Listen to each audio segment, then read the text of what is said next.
Bismillahirrahmanirrahim. Assalamualaikum warahmatullahi wabarakatuh.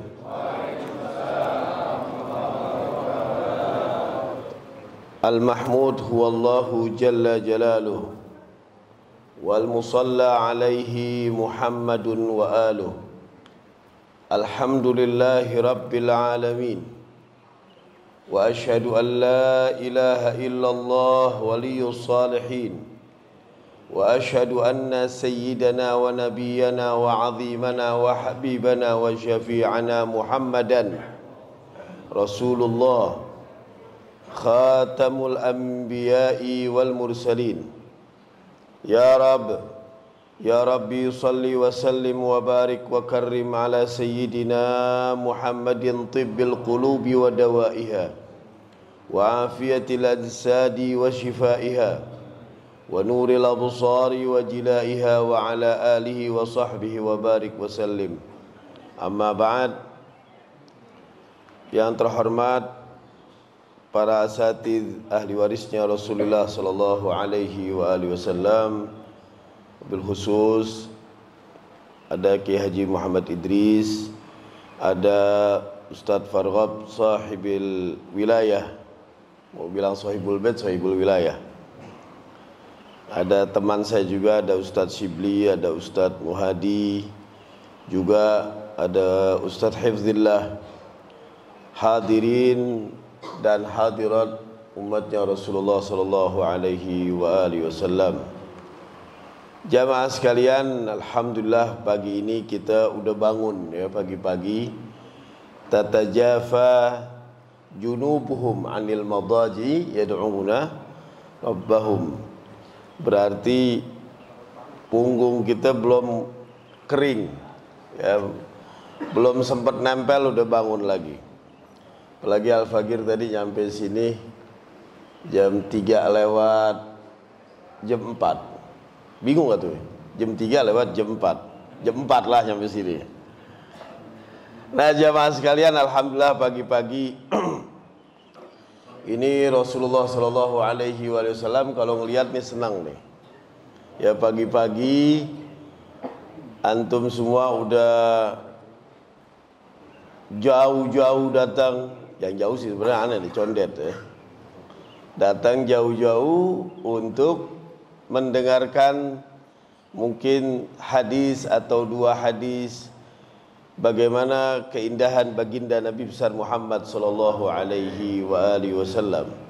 Karena memang di bulan-bulan Maulid ini harus kita perkaya anak-anak kita, keluarga kita, keturunan kita untuk dikenalkan siapa Nabi besar Muhammad sallallahu alaihi wa alihi wasallam. Di rumah saya itu kalau sudah masuk bulan Maulid harus di kamar-kamarnya dipenuhi oleh buku-buku cerita bagaimana Nabi besar Muhammad. Ya kita kenalin selama bulan Maulid, kita kenalin khusus. Jadi yang lainnya tadinya awalnya dia tuh nonton apa aja dan dia bercerita tentang apa aja, tapi khusus di bulan Maulid kita kenalkan dia buku-buku apaan aja tentang baginda Nabi besar Muhammad sallallahu alaihi wa alihi wasallam. Di sini disebutkan di dalam kitab Al-Fawaidul Mukhtarah yang disusun oleh Al-Habib Ali bin Hasan Baharun, yang memang ini sebuah petikan dari untayan-untayan ceramah-ceramah yang disampaikan oleh Al-Habib Zain bin Ibrahim bin Sumaid.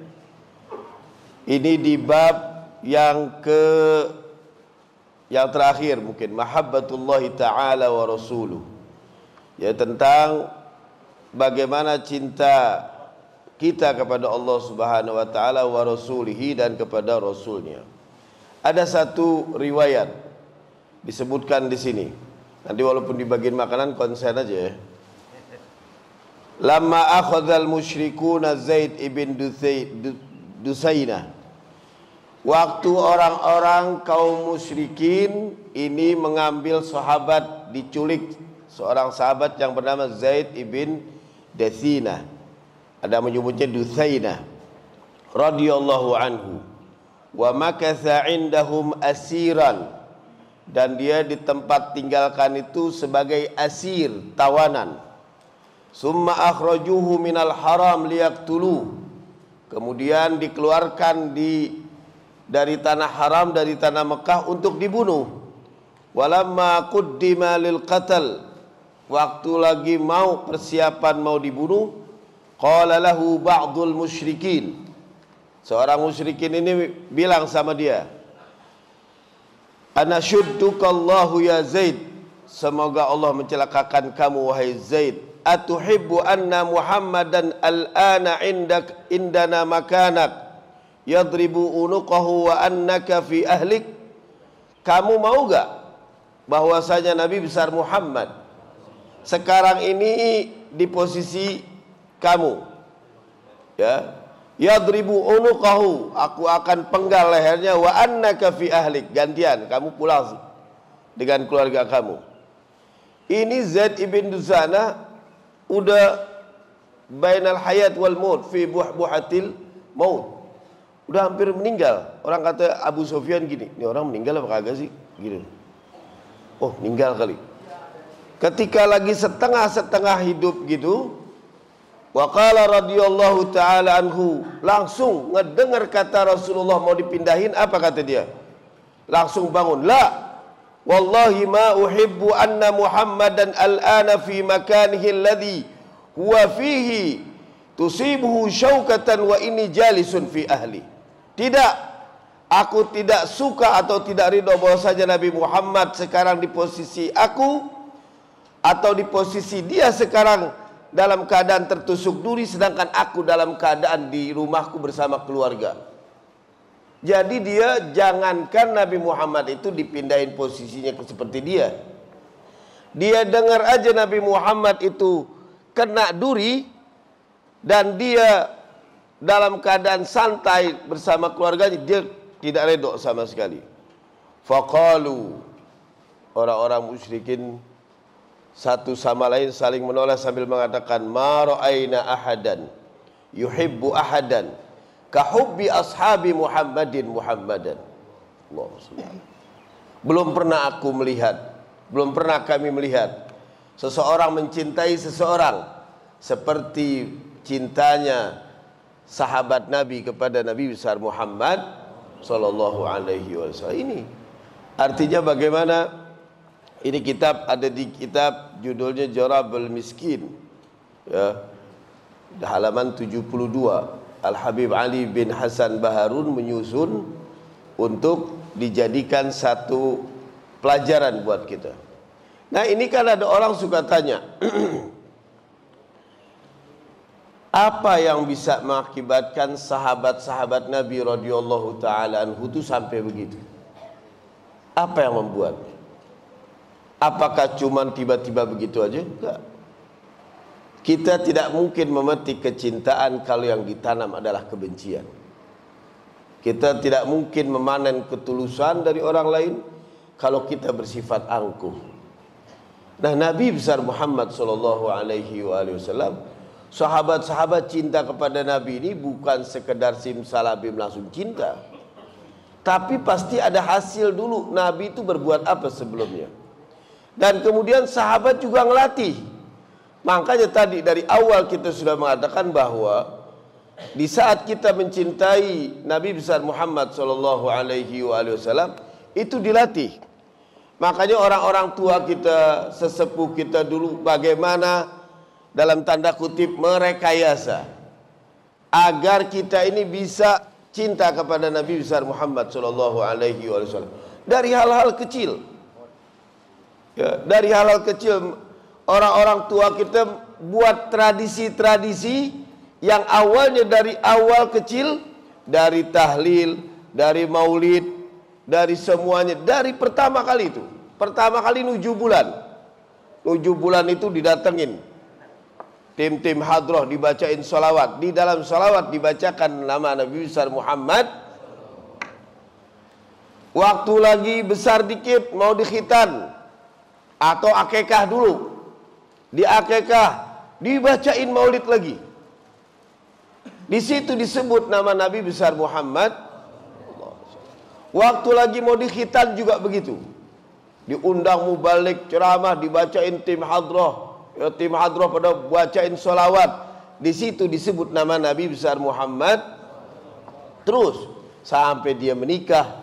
Di saat pengantin laki-laki berjalan menuju pengantin perempuan, dari rumah diarak, di situ dibacain sholawat. Di dalam sholawat disebut nama Nabi besar Muhammad sallallahu alaihi wa alihi wasallam. Sampai kita meninggal pun juga. Meninggal kita dibacain tahlil. Di dalam tahlil disebut nama Nabi besar Muhammad sallallahu alaihi wasallam. Sebenarnya orang-orang tua kita nih, tradisi-tradisi dulu udah ditanemin tuh buat kita tuh caranya. Halus caranya supaya kita tuh cinta. Di antaranya kan cinta tadi tuh dengan sholawat, baca sholawat. Sholawat itu kan zikruhu ala dawam, nyebutnya tuh selalu di dalam sholawat. Orang ketika membaca sholawat itu kan sebagai bukti dia adalah menambah kecintaan. Anak-anak kita ini, Pak, Ibu, jangan diajarin, dikenalin sunnah dulu. Udah nyelap didengarnya. Tapi dikenalkan bagaimana cinta kepada Nabi besar Muhammad. Orang anak-anak muda kalau disuruh, antum anak ajarin sunnah Nabi, udah nguap dia. Belum lagi nanti ada begini, ada begini. Tapi kalau cinta, di sini hadis disebutin. Kalau udah cinta, apapun dia ikut. Almar'u ma'aman ahab, manusia bersama yang dicintainya. Dikenalin cara sebut. Makanya ada orang suka tanya, Beb, ini kan hari-hari maulid dengan hari-hari biasa sebenarnya sama aja. Kenapa harus pakai ada perayaan-perayaan? Bukankah ini memang tidak diajarkan Nabi? Memang ini bukan dimasukin hukum. Ini bagian mahabbah. Mahabbah tuh nggak ada di rukun, nggak ada di hukum, nggak ada di hukum halal, haram, mubah, nggak ada. Dia adanya di bagian mahabbah. Kalau udah mahabbah, cinta sudah nggak bisa didefinisikan lagi. Sekarang begini, Anda pernah ditanya, sebenarnya di bulan Maulid biasa aja.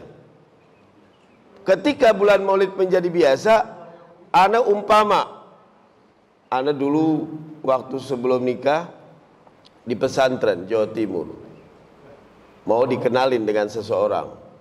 Ketika dikenalin, tempat waktu yang tadinya biasa aja, itu di daerah Bangil ada namanya rumah makan berkat. Ya, rumah makan berkat. Itu rumah makan biasa aja. Lauknya juga biasa, menunya juga biasa-biasa aja. Tapi waktu itu karena mau ketemu, dikenalin, ini rahasia nih, diam-diam aja. Dikenalin sama ipar, calon ipar dulu, masuk ke tempat rumah makan berkat. Kita dari tadi lihat menu sampai bingung mau milih apa. Ketika datang, ya, calon istri. Nah, ketika datang itu suasananya beda.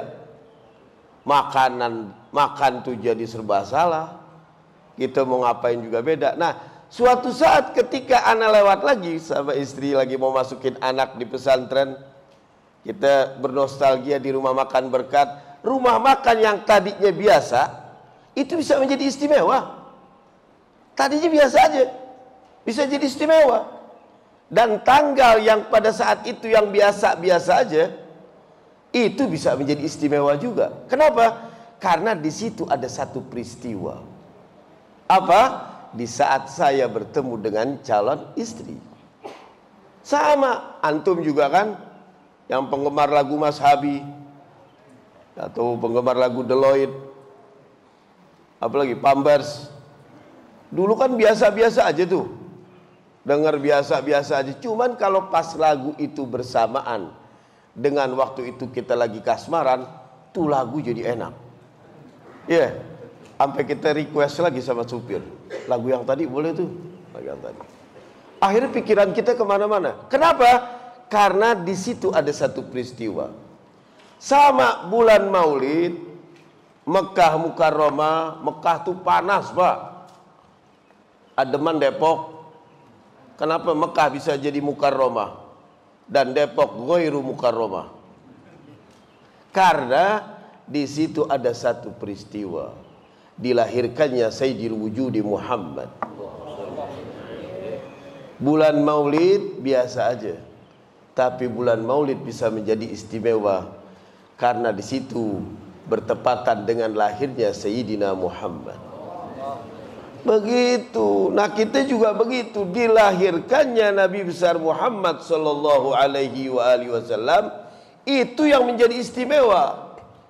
Sebenarnya biasa-biasa aja. Anda suka ngomong sama orang-orang, teman-teman kita, Anda di bulan Maulid biasa aja. Cuman karena Anda merasa berterima kasih karena Allah telah mengutus Nabi besar Muhammad sallallahu alaihi wasallam, sehingga hari yang tadinya biasa aja, hari itu menjadi berkesan buat saya.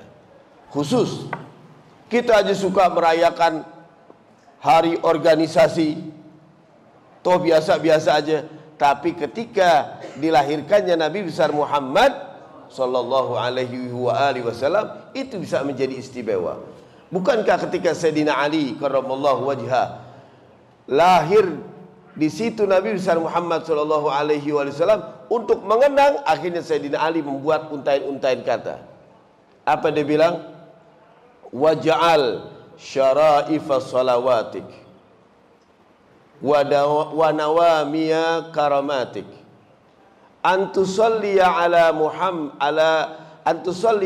Muhammadin abdika wa rasulik al khatim lima sabab wal fatih liman ghalab wal mu'linil haqqa bil haqq.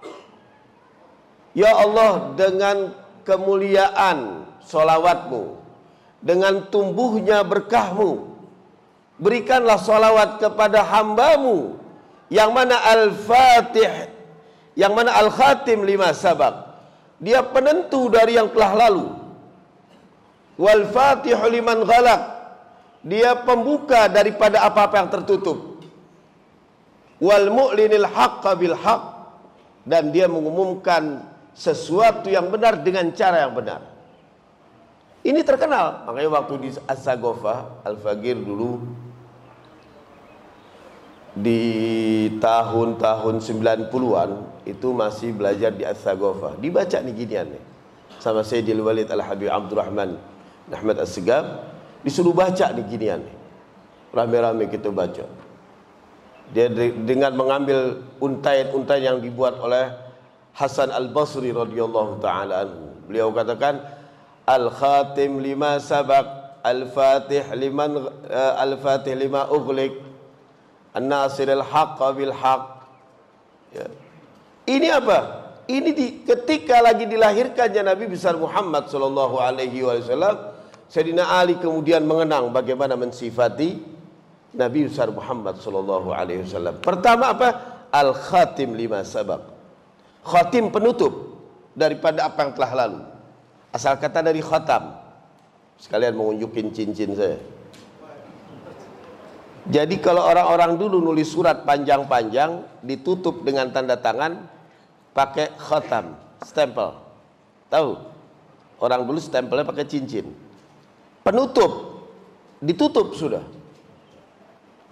Lain lagi kalau udah nutup, ada mau nulis lagi, ngirim surat NB, ya masih ingat ya? NB apa singkatannya? Hah? Nambah bacot, nambah berita, tag. Nah, Nabi Al-Khatim lima sabab. Di samping penutup dari yang telah lalu, tapi di sini Nabi adalah menentukan dari apa-apa yang ditentukan oleh orang-orang yang lalu. Itu Nabi. Makanya kita ini bisa dikatakan beriman dan tidak, itu ketika Allah dan Rasulnya menentukan satu perkara, kita nggak boleh nawar. Karena kalau kita nawar, disitulah kita menjadi kafir.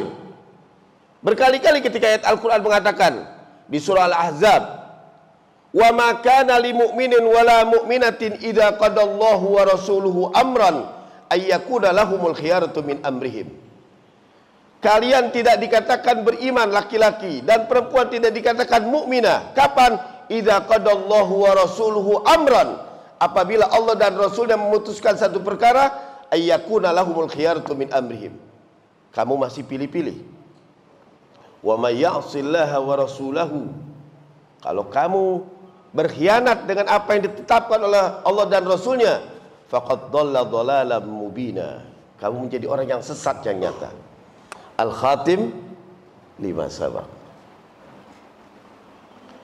Di ayat yang lain dikatakan juga, An-Nisa 65, apa dikatakan? Fala wa rabbik, demi Tuhanmu wahai Muhammad, la yu'minun, kamu tidak dikatakan beriman, hatta yuhakimuka fima syajara bainahum, kecuali ketika kau dijadikan satu hakim. Dijadikan hakim Nabi Muhammad. Kalau kita nggak mau Nabi Muhammad yang nentuin, nggak bisa.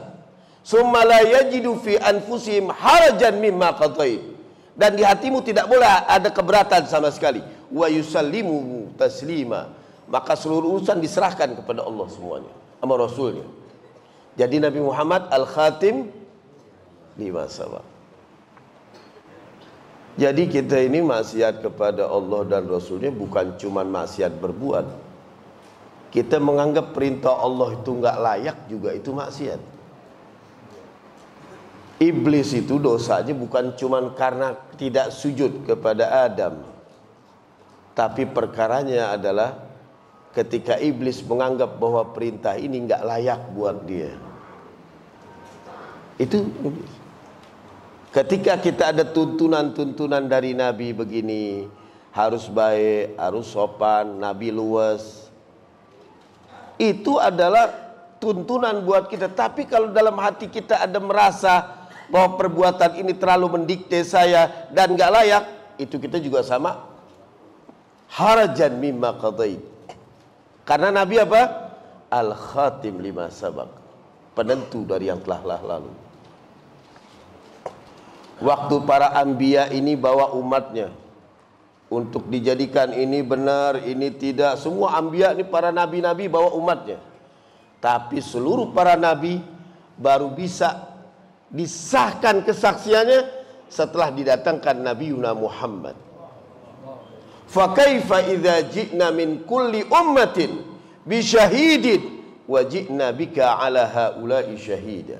Bagaimana mungkin ketika para nabi ini membawa saksi atas umat-umatnya yang telah dilakukannya, tapi kami akan membawakanmu wahai Sayyidina Muhammad untuk menjadikan saksi para anbiya semuanya ini.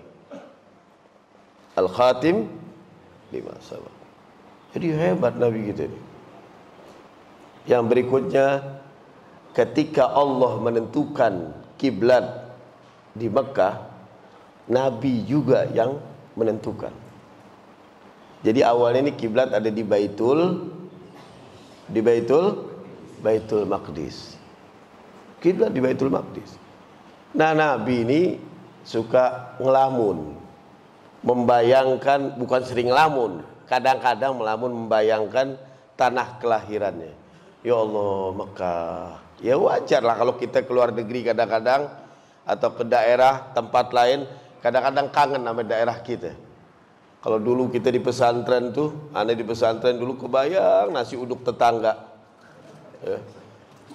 Emak kita kirimin pencok. Ya. Kangen deh. Ya Allah, suasana kampung tuh. Nah ini wajar, manusiawi. Nabi kebayang tanah Mekah. Allah melihat itu. Ketika melihat apa yang Allah katakan, qad nara taqalluba wajhika fis sama, aku telah melihat ketika wajahmu dipalingkan ke langit. Falanuwalliyannaka qiblatan tardaha, maka sungguh kami pindahkan kiblat itu yang di Baitul Maqdis ke Mekah lagi, tardaha, supaya engkau ridha wahai Sayyidina Muhammad. Al-Khatim lima sabaq. Beda dengan Nabi Musa alaihissalatu wassalam. Ketika Nabi Musa buru-buru menghadap ke Allah, meninggalkan kaumnya, sampai Allah tanya di surat Thaha, "Wa ma a'jalaka an qaumika ya Musa?" Kenapa kamu buru-buru wahai Musa? Qala hum ulai ala athari wa ajiltu ilaika rabbi litarda. Aku tinggalkan kaumku agar kami segera menuju engkau ya Allah, agar kami mendapatkan ridha darimu ya Allah. Musa meminta ridha dari Allah, dalam tanda kutip Allah meminta ridhonya dari Nabi besar Muhammad. Wala saufa yu'tika rabbuka, nanti akan aku berikan kepadamu dan kau akan ridho wahai Sayyidina Muhammad. Al-Khatim di masalah. Makanya antum macam-macam, Nabi yang menentukan semuanya. Di antara Allah dan Rasulnya, Nabi yang menentukan. Makanya Nabi nggak bisa disamain sama manusia biasa, nggak bisa. Orang-orang suka mengatakan Nabi itu manusia biasa. Dari mana? Ketika ayat Al-Quran mengatakan Qul innama ana basyarun mislukum yuha, jangan dipotong dong, ada yuhanya. Yuha ilayya. Sampai para ulama itu mengatakan Nabi itu basyarun lakal basyar bal huwa yaqutatun wan nasukal hajari. Nabi itu manusia bukan lebih sekedar manusia. Dia itu batu permata, sedangkan kita ini batu-batu kerikil yang murahan. Ya, siapa bilang Nabi Muhammad Sallallahu Alaihi Wasallam digampang-gampangin aja sebagai manusia biasa? Nabi Muhammad itu dia punya hati aja, dia punya fuad, itu nggak pernah bohong. Maka dzabal fuadu mara'a. Nabi Muhammad aja punya omongan, itu nggak pernah berbicara kecuali atas wahyu. Wa ma yantiqu anil hawa in huwa illa wahyun yuha. Nabi Muhammad ini punya pandangan, itu ketika menuju ke Allah waktu Isra wal Mi'raj, apa digambarkan oleh Al-Quran? Mazaghal basaru wa ma tagha. Pandangannya nggak pernah melenceng, stabil. Nabi Muhammad dia punya pikiran, itu yang ngajarin langsung Allah. Wa 'allamaka ma lam takun ta'lam. Allah yang ngajarin langsung. Nabi Muhammad punya adab luar biasa, Allah yang ngajarin langsung. Adabani Rabbi fa ahsana ta'dibi. Nabi Muhammad punya akhlak yang muji langsung azim, yang muji adalah Allah. Wa innaka la'ala khuluqin azim. Dan yang terakhir adalah Nabi Muhammad tidak ada satu manusia pun yang disolawati oleh Allah dan Rasulnya, dan Allah dan malaikat ini menyuruh seluruh kaum mukminin, innallaha wa malaikatahu yusalluna 'alan nabi ya ayyuhalladzina amanu sallu 'alan nabi. Enggak ada manusia yang kayak Nabi. Gimana bisa kita katakan basyarun lakal basyar? Belum lagi ketika tadi kalimatnya Al-Fatih liman khalaq. Ini berapa lama nih? Hah? Udah habis ya? Tanya jawab. Kita masih mangap gitu ini. Tanya jawab. Terakhir ya, Al-Fatih liman khalaq. Nabi membuka apa-apa yang tertutup. Demi Allah, antum kalau sumpah apapun, ada problem seberat apapun, dan ini Al-Faqir ngalamin, seberat apapun, percayalah, dulu anda masih apa iya, pas baca sholawat selesai, ternyata anda baca riwayat sebelum-sebelumnya, Nabiullah Adam alaihissalatu wassalam ketika mau bertobat berkali-kali nyesel. Apa ketika Nabi Adam mengatakan bihaqqi Muhammadin wa ali Muhammad ighfir dhunubi. Ini terakhir nih. Dengan perantara Nabi Muhammad dan keluarganya, ampunilah dosaku. Sampai Allah tanya, wa ma Muhammadun, siapa itu Nabi Muhammad? Kata Nabi Adam, ya Rabb, lamma atmamta khalqi wa rafa'tu ra'si ila arsyik, ketika kau sempurnakan jasadku, aku angkat kepalaku ke langit, fa idza huwa maktubun la ilaha illallah Muhammadur Rasulullah. Di situ ada tulisan kalimat la ilaha illallah Muhammadur Rasulullah. Dengan kalimat ini iz qarranta ismahu ma ismik, ketika kau gabungkan namanya dengan namamu, dengan itu aku minta ampun ya Allah. Apa kata Allah? Naam ya Adam, fa'lam, ketahuilah, laulah, kalau bukan karena Nabi besar Muhammad, ma khalaqtul aflaq wala khalaqtul jannah wala khalaqtu, aku tidak akan ciptakan alam jagat raya, aku tidak akan ciptakan surga, dan tidak akan aku ciptakan kau wahai Adam. Sallu ala nabi. Hadza huwa sayyiduna Muhammad sallallahu alaihi wa alihi wasallam. Udah Ustaz. Fadhal, ada yang mau nanya? Fadhal. Assalamualaikum warahmatullahi wabarakatuh. Waalaikumsalam. Alhamdulillah. Alhamdulillah yang amarna bil taqwa wal istiqamah. Asyhadu an la ilaha illallah wahdahu la syarika lah wa asyhadu anna Muhammadan abduhu wa rasuluhu wa la nabiyya ba'dahu. Allahumma shalli wa sallim wa barik wa barik sayyidina Muhammadin wa Ma'asyiral muslimin wal muslimat yang sama-sama dimuliakan oleh Allah Subhanahu wa taala. Puji syukur kepada Allah kita sampaikan pada kesempatan kali ini kita sama-sama berkumpul hadir pada hari ini.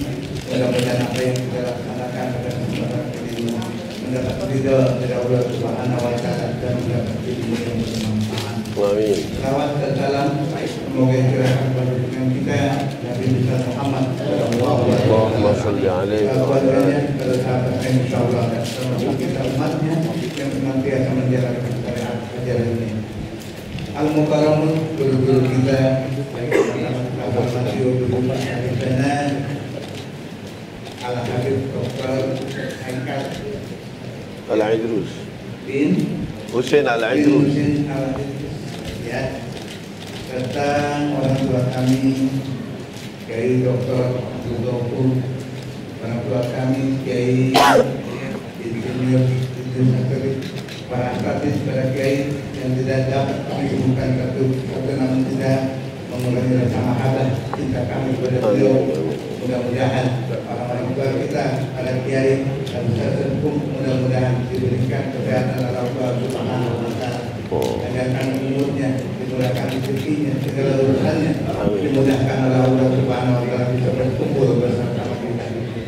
Bapak Ketua DKM Masjid Baitur Rahim Ustaz Haji Fardhon serta para ketua DKM lainnya. Alhamdulillah pada kesempatan kali ini kita banyak telah mendengarkan dari materi ilmu yang disampaikan oleh guru kita. Mudah-mudahan apa yang beliau sampaikan besar manfaat dan juga pada kesempatan kali ini kita buka pertanyaan, ya. Beliau Habib Haikal bin Husain Al-Idrus ini, ya, adalah adik daripada almarhum Habib Muhammad, ya, Al-Idrus, ya, maaf, ya, beliau alumni dari Suriah, ya, ya. Ramadan Al-Budi, ya, banyaklah riwayat beliau, ya.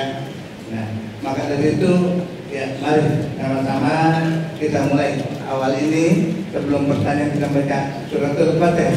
Kalau apa yang kita laksanakan mendapat keridhaan dari Allah Subhanahu wa taala. Bismillahirrahmanirrahim. Bismillahirrahmanirrahim. Alhamdulillahirabbil alamin arrahmanir rahim maliki yaumiddin. Iyyaka na'budu wa iyyaka nasta'in ihdinas siratal mustaqim siratal ladzina an'amta 'alaihim ghairil maghdubi 'alaihim waladdallin. Amin amin ya rabbal alamin. Untuk lebih lanjutnya kepada para jemaah semua yang mau bertanya kami persilakan. Ya. Boleh. Ya.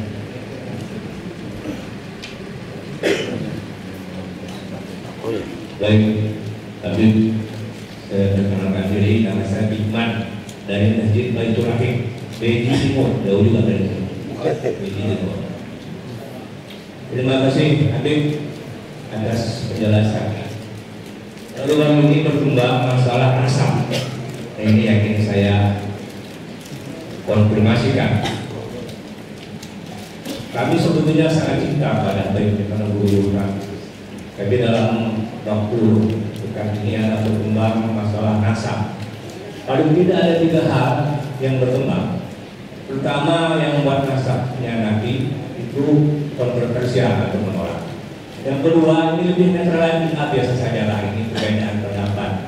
Yang ketiga, ini yang sebenarnya ya kami sangat cinta memang ini nasab yang harusnya memang sudah terkenal. Nah ini ingin mendapat pandangan dari Habib. Kalau ini tidak lepas daripada nasabnya keturunan Nabi. Nah, bagaimana sebetulnya permasalahan ini? Karena ada yang menganggap ini nasabnya Nabi terputus di Indonesia. Itu saja dengan nasihat mungkin sederhana, tapi jawabannya mungkin agak panjang. Terima kasih.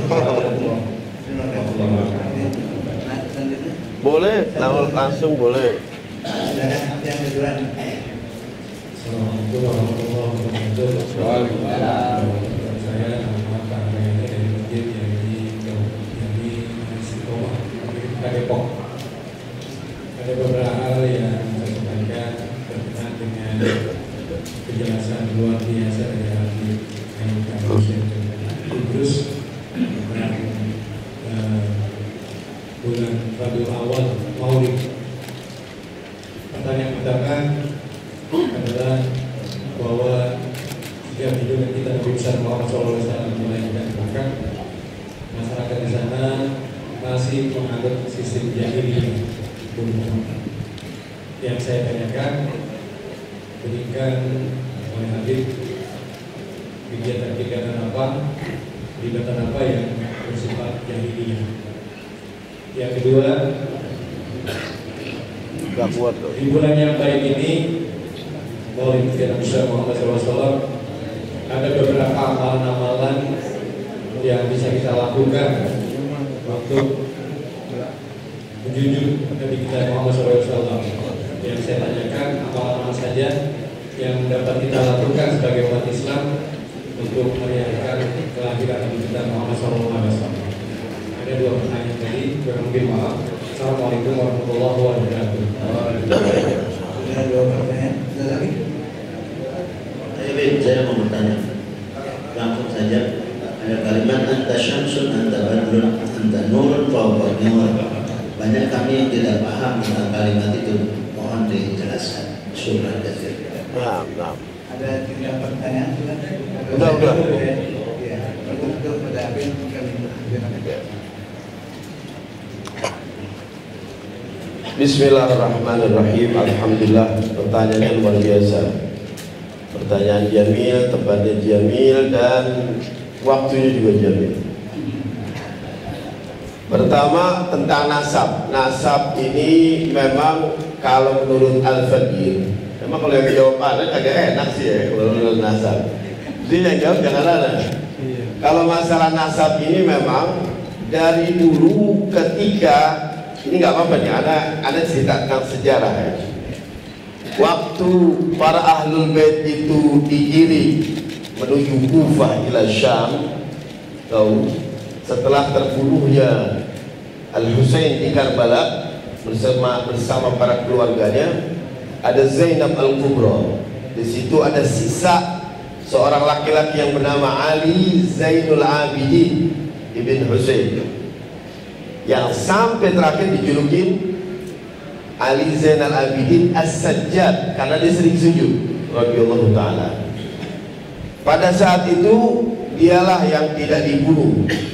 Kenapa? Karena menurut orang-orang Arab zaman dulu, kalau membunuh orang yang dalam tidak berdaya, aib bagi dia.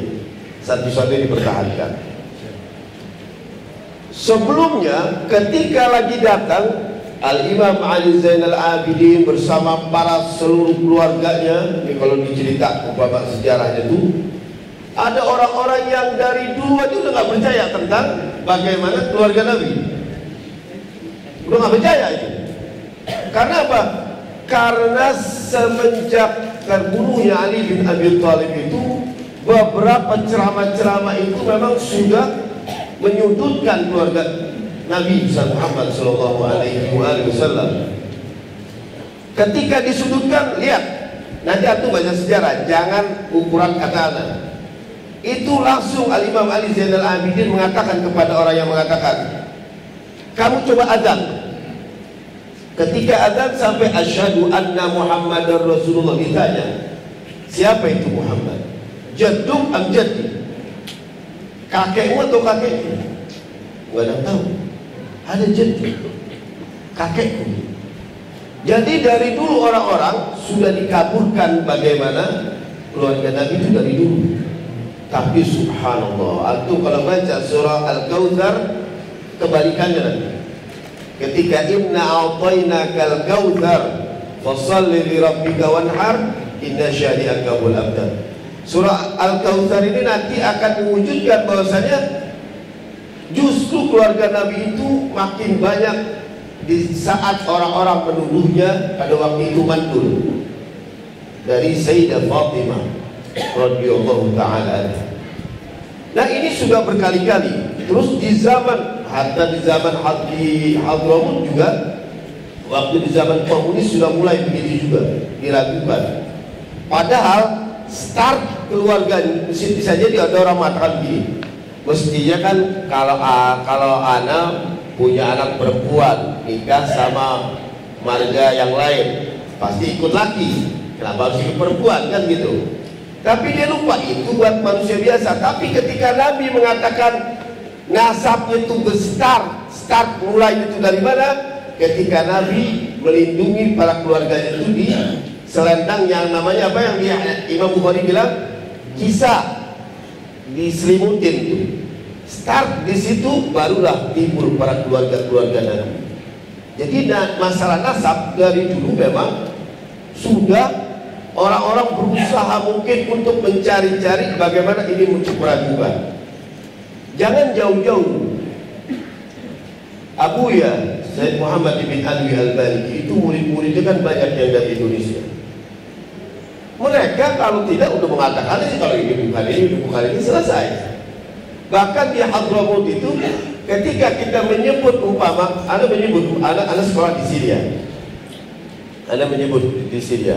Nah sebagian itu orang-orang yang dari golongan habaib, mereka dapat uang jajan, ya, dapat uang jajan khusus umpama oh ini habaib ada tambahannya. Ketika ada menyebut antum ismuku main ini di Hadramut di Syria ini. Ana Muhammad bin Husain, ana Muhammad Haikal bin Husain al-Idrus. Antum min Baitil Idrus, antum sadat. Mereka udah langsung tahu mereka. Jadi kalau umpama ada pendapat cuma 3 atau 4, sedangkan pendapat yang lain mengatakan ini benar, kenapa yang diperkuat 4 pendapat? Umpama ketika antum mengatakan gini, Monas itu adanya di kota orang Brawijaya, tapi ada 3 pendapat yang mengatakan Monas itu ini di Bogor, jangan dipertahanin. Jadi kayak Bahlul. Ini masa di Bogor buat jadi ilmiah-ilmiahin, ya nggak bisa. Jadi pendapat yang sekian banyak ini buat apa? Terus para habaib-habaib yang penulis kitab maulid, yang menulis Ratibul Haddad dan semuanya, apa mereka itu membiarkan bahwa kebohongan itu terjadi ketika mengatakan ibinin masa diam-diam biarin. Jadi banyak yang dipertahankan dan memang pembahasan ini memang panjang untuk dijelaskan. Jadi startnya bagaimana dan bagaimana cara menjelaskan nasab itu memang harus ada kajian sendiri tentang khusus masalah an-nasab. Ya itu aja mungkin ya. Ini waktunya. Yang berikutnya tentang jahiliyah zaman dulu itu seperti apa? Jahiliyah zaman dulu itu bukan jahil bodoh bermakna bodoh. Zaman dulu itu ada, dulu Ana pernah mengambil kuliah tentang adab al-Arabi, tentang sastra Arab. Di situ mengkritik syair-syair jahiliyah zaman dulu. Jadi orang jahiliyah itu ada Umrul Qais, ada Al-Mutanabbi, ada Antarah, orang-orang pintar. Yang mana syair-syairnya kalau bagus itu ditaruh di dinding Ka'bah. Sampai ada dulu kalau belajar balaghah ada kalimat walailin kamaujil bahri arkhasulahu alayya bi anwa'il uhubumi liyabtali. Ada tuh kalimatnya ditaruh. Jadi di mana letak jahiliyahnya? Letak jahiliyahnya adalah sikap acuh tak acuhnya kepada tentang harga diri mereka. Kalau buat perdagangan ekspor impor itu udah ngalamin. Antum baca surat Al-Fil, ila fi Al-Quraisy, liila fi Quraisyin ila fihim rihlata syita'i. Dia mengalami ekspor impor. Pintar, tapi jahiliyah bukan bermakna dia tidak bisa apa-apa. Dengan dalam arti adalah ketika acung tak acung itu disebut jahiliyah. Dan dia mengingkari ke fitrah dia. Makanya ketika orang Arab tuh dengan terus terang Allah mengatakan wala in sa'altahum man khalaqas samawati wal ard wa sakhara asy-syamsa wal qamar la yaqulunna Allah. Andaikan orang-orang Arab itu ditanya siapa yang menciptakan langit dan bumi, yang memperedarkan matahari, pasti kata Allah la yaqulunna Allah, pasti dia akan mengatakan itu Allah. Tapi dia ingkar. Nah yang berikutnya apa tadi? Oh iya, amalan.